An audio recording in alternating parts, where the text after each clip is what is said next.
Not every story has a neat ending. Some vanish in the dark. Some leave behind only silence, blood, and questions. Tonight, we revisit one of those stories. A true crime tale told in whispers and shadows. Welcome to a story that no one wished to be made. It was the morning of April 12, 1981. Just after 7 a.m., Sheila Sharp stepped out of a neighbor's cabin, returning home to Cabin 28, her family's modest rental in the Keddie Resort. She had spent the night next door with a friend, unaware that her world had shattered overnight. When she opened the front door, the first thing she noticed was silence, stillness. Then she saw them. Inside the living room, the brutalized bodies of her mother, Glenna Sue Sharp, her older brother, John, and his friend, Dana Wingate, bound, beaten, stabbed, tied with electrical cords, duct tape over their mouths, blood smeared on the walls and furniture.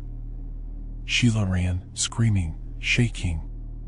Neighbors called police, and within the hour, Keddie's small-town quiet was replaced by flashing lights and yellow tape. But that wasn't the end. 3 of Sue Sharp's younger children, Rick, Greg, and little Tina, had also been in the house that night. The boys were found alive, unarmed, sleeping through the horror in a back bedroom. Tina was missing. At first, police thought she had run away, terrified by what she saw. But her shoes, her coat, and all her belongings were still in the cabin. Her absence wasn't voluntary. Somehow, in the middle of a slaughter, a child had been taken. Silently. Forensics would later describe the scene as chaotic. There was no sign of forced entry. No clear murder weapon. A hammer was missing. A knife, bent from force. Blood from all 3 victims was splattered across the living room. But no bloody footprints leaving the home. Whoever did this had either cleaned up or never stepped in blood at all. The question wasn't just who did it. It was, how did no one hear? How did no one see? In a quiet resort town, with cabins barely 20 feet apart, Glenna Sue Sharp was 36, a single mother of 5. She had left an abusive marriage in Connecticut, moved across the country seeking safety and a second chance. She found Keddie, a rustic resort town tucked into the Sierra Nevadas. Quiet, cheap, secluded. She worked part-time, raised her kids with food stamps and odd jobs. They were known in the neighborhood. Friendly, independent, toughened by life. Her oldest son, John, was 15.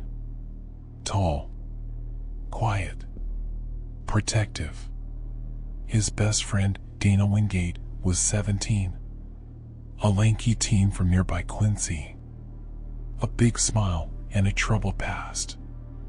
That night, John and Dana hitchhiked into town, visited friends, and were last seen at 9:30 p.m., heading back to Cabin 28, likely to crash. They never expected what they'd walk into. Sue's younger sons, Rick and Greg, had a friend over. Justin Smart, son of a neighbor and former Deputy Martin Smart. That matters. We'll come back to it. Tina Sharp, the youngest daughter. She was 12. Shy, soft-spoken, fragile in the way children are. In the weeks before the murders, nothing seemed wrong. No threats, no warnings. But someone knew that cabin, knew who'd be there that night, knew the layout. And in one horrific evening, they turned Cabin 28 from a home into a tomb. When deputies arrived, the scene was brutal. But what followed was worse. The Plumas County Sheriff's Office, a small-town department not trained for a triple homicide. Evidence wasn't secured. Photos were incomplete. Logs went missing. The cabin wasn't locked down. Neighbors walked through. Items were touched. Evidence moved. Blood and fingerprints. Never cataloged. Forensics lost forever. Then came Justin Smart, 12 years old, asleep in the back room. Days later, he told police he had a dream. He saw Sue Sharp attacked by two men, one with a mustache, the other with long hair. He saw a knife, a hammer, a struggle. He even drew it. In chilling detail. Police dismissed it, said it was just imagination. But maybe it wasn't a dream. Maybe it was a memory shattered by trauma. Police created sketches. Two men, late 20s to early 30s. One with dark glasses. Both with shaggy hair. They were never identified. But one name kept surfacing. Martin Smart. Justin's stepfather. A former deputy. Lived 100 feet from Cabin 28.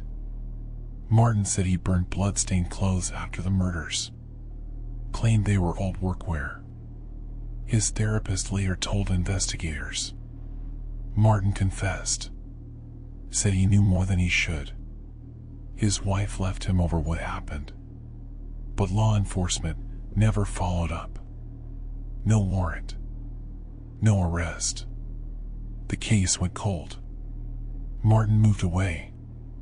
Then there was Bo Bubaid, Martin's friend, a drifter with ties to organized crime. Some believe Bo and Martin did it together. Over drugs or revenge. They were seen at a bar that night. Some say they left angry. Others say they had scratches the next morning. But again, no charges. No answers. This wasn't random. It was planned. Someone knew that cabin. Knew the kids would be sleeping. Took Tina alive. If it was rage, why abduct a child? Unless she was the reason all along. For years, nothing. Then in 1984, a skull was found in Feather Falls, 50 miles away. It was Tina. And the theories exploded. Was she silenced as a witness? Was she the target and the rest collateral? Was it darker, sadistic, ritualistic? Questions multiplied. Answers didn't. Decades passed. No arrests. No justice.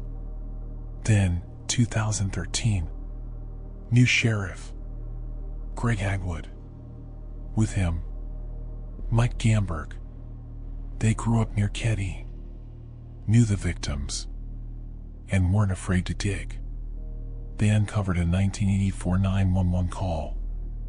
A tip revealing where Tina's body was. A year before it was found. It was ignored. Filed away.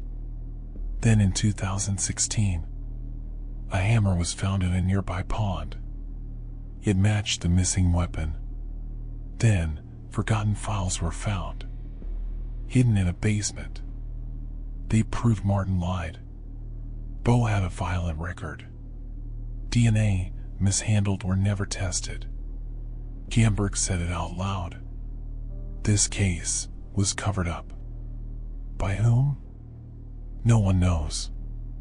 Some say it was protection. Others, incompetence. But it wasn't just cold. It was frozen on purpose.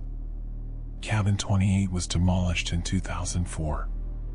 Rotting too long. They tried to bury it. But you can't bury memory. Not for the Sharp family. Not for the town. What happened never really left. The case is still open. DNA tests continue. Tips still come. Maybe someday someone talks. Someone breaks. Maybe then we'll know. Until then, all we have is the echo. A locked door. A pool of blood. And the question still whispered in that cold mountain air. Who killed the family in Cabin 28? And why? Here ends our story. And remember, some stories end. Others just stop. If you made it this far, thank you for listening. Leave a like and subscribe for more stories like this one.